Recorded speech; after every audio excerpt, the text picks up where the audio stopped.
Hi guys, back again with me, Theodorus Gamaliel, aka Azedude, AYEZDUDE. You can follow me on Instagram, Azedude, or you can follow me on Twitter, Azedude. You can subscribe to me, and you also can subscribe to my channel. It's Wi-Fi Crew, WHYPHY Crew, CREW. So today's topic is about, what is it about? It's about, is technology making us smarter or dumber? Alright, let's just get straight to the video. To the topic. It is possible to imagine that human nature, the human intellect, emotions, and feelings are completely independent of our technologies. That we are essentially historical beings with one constant human nature that has remained the same throughout history or even prehistory. Sometimes evolutionary psychologists, those who believe human nature was fixed on the Pleistocene savanna, talk this way. I think this is demonstrably wrong. Consider ancient technologies, for example cooking. When ancient hunters-gatherers discovered that firing their meat would not only make it tastier, but could make their food easier to get digest. It had a number of knock-on effects. It made parts of an animal carcass that were previously inedible edible, and also made it possible to preserve food longer. Sorry. But this was not only a culinary but a cognitive success. But why? Why we could say that as a success? Well, because the amount of time of our ancestors had spent finding, hunting, and butchering their food, and thus maintain life, could be reduced, making time available to invest in other activities such as thinking. Thanks to cooking, new time became available to prehistoric humans to plan, to consider, and invent other even more liberating technologies, or to further away drawing bison and mammoth on the walls of caves. Alright, another ancient cognitive technology, writing, was first invented perhaps 5 to 6,000 years ago, around the Fertile Crescent, probably developing from counting tokens, which it is thought were used to keep track of agricultural stores from as early as 7,000 before Christ. Over the following millennia, the widespread and unforeseen uses of writing allowed some societies to develop not just entirely new forms of civilization and culture, but new modes of cognition. Writing is a cognitive technology, if anything is. Writing also and reading allowed us to develop a new and latent cognitive abilities, as especially in ancient Greece, thought moved from something that was of the moment to something which could be recorded and brought to the mind later. Thanks to writing, it became possible to stabilize thoughts, more effectively share thoughts, and especially criticize thoughts, both of ourselves and others. Writing also fostered the ability to produce and follow long chains of argument that could be criticized and expanded in a iterative way. All this helped Draw out the timescale of thought from seconds to minutes, to week and years, to eternity. It is possible to publish this dialogue today, or even listen to it on your iPod, and thus come in with the articles. Alright.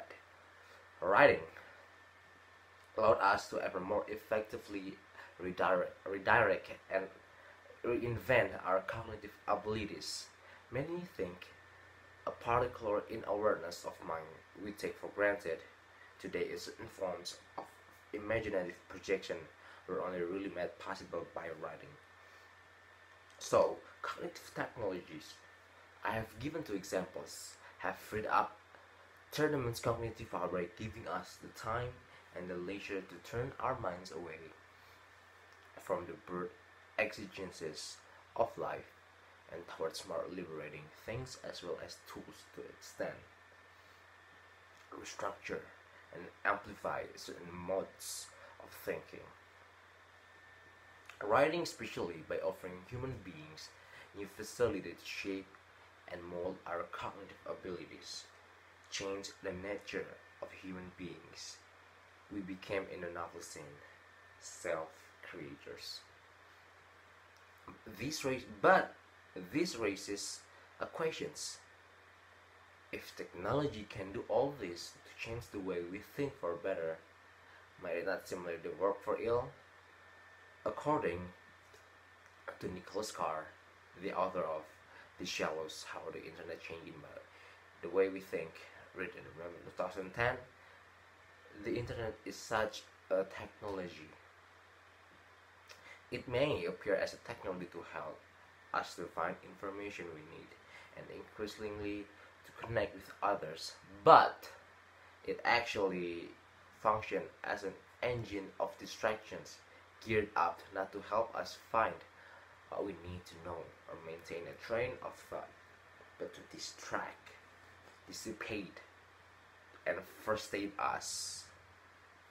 Moreover, by encouraging distraction, it undermines our abilities to deeply engage with knowledge and encourages to be shallower and less fully developed human beings.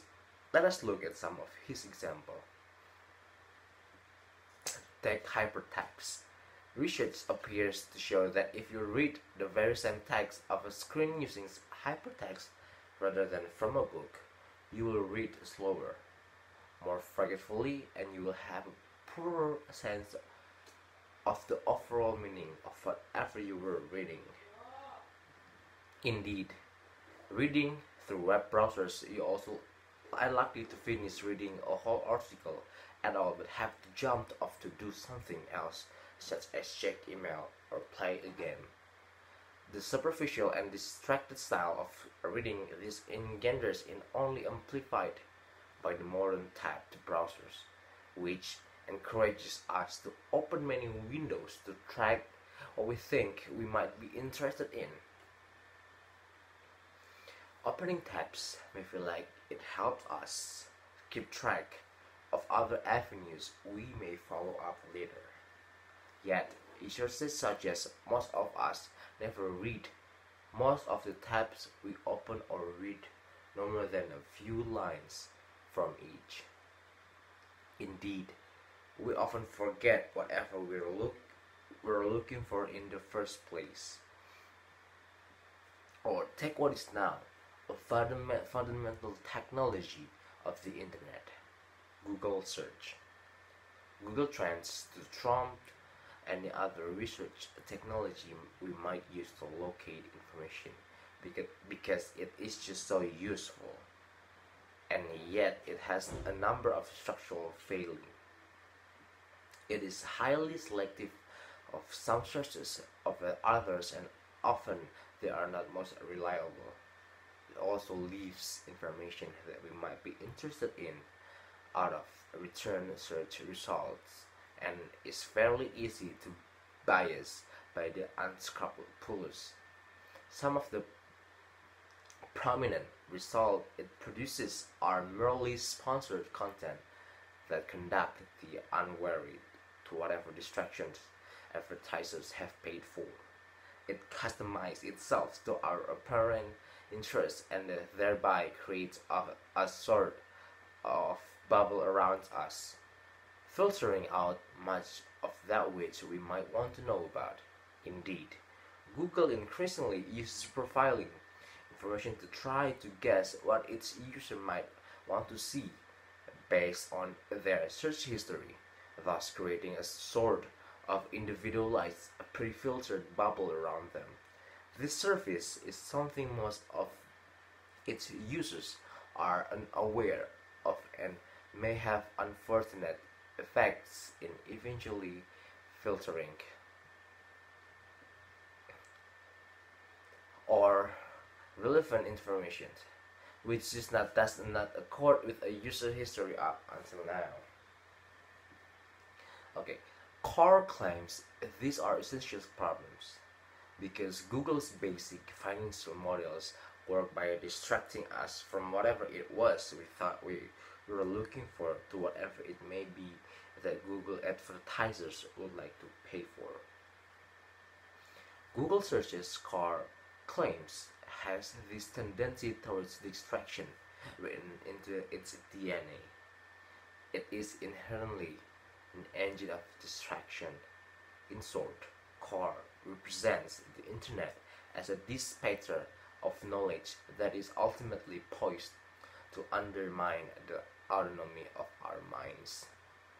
I think you can argue with all of Carr's claims, but not necessarily on the grounds that his research is wrong, that he missionarized current internet technology. He does not tend to miss much of the context in which the trends he points to have involved in the world beyond on the screen. On a technical level, it now appears that hypertext is not best used simply translating an existing text, and it's often distracting when attempting to read an article in depth, and much less good at facilitating understanding and recall than the hype would suggest. Search technology, as currently constituted, thus built in all manners of bases, but it is really only the problem it is because so few people understand how it works, and many seem to believe it is far more reliable and comprehensive than it really is. What Carr alleges is that what we are really talking about, the particular form the technology is taking now, and that form is in motion. Reading done through a web browser on a screen most likely will be less in depth and less distracted when compared to reading from a traditional book. And then there is a flip side of the internet's capacity to distract. The amount of cognitive time that the internet frees up for collaboration. Really, there is nothing essential about search or browsers technology. The mobile internet, or even the shape of the commercial funding on the internet, that undermines the way we think, our sense of self, or the source of being we are. It may be that technology is currently embedded in a certain commercial culture, indeed with a culture of knowledge, which is detrimental to the development of deep thinking. These real problems, I think, the idea that is technology itself that makes us smarter or dumber has come to be seen as a confidential and unremarkable truth. These technologies that do not make us dumber or smarter, but we can choose to be smarter by making the best of what technology has to offer, but also by thinking much harder about what we want it to do for us. But we need to start thinking not just about technology, but also the sort of intellectual and moral beings we want to be, as this will guide our creation of technologies in striving to humanize the internet in this way. I think this is every chance that we can become smarter, but this depends on us. Now technology will do the job for us, but we will. My name is Theodorus, and I'm signing out.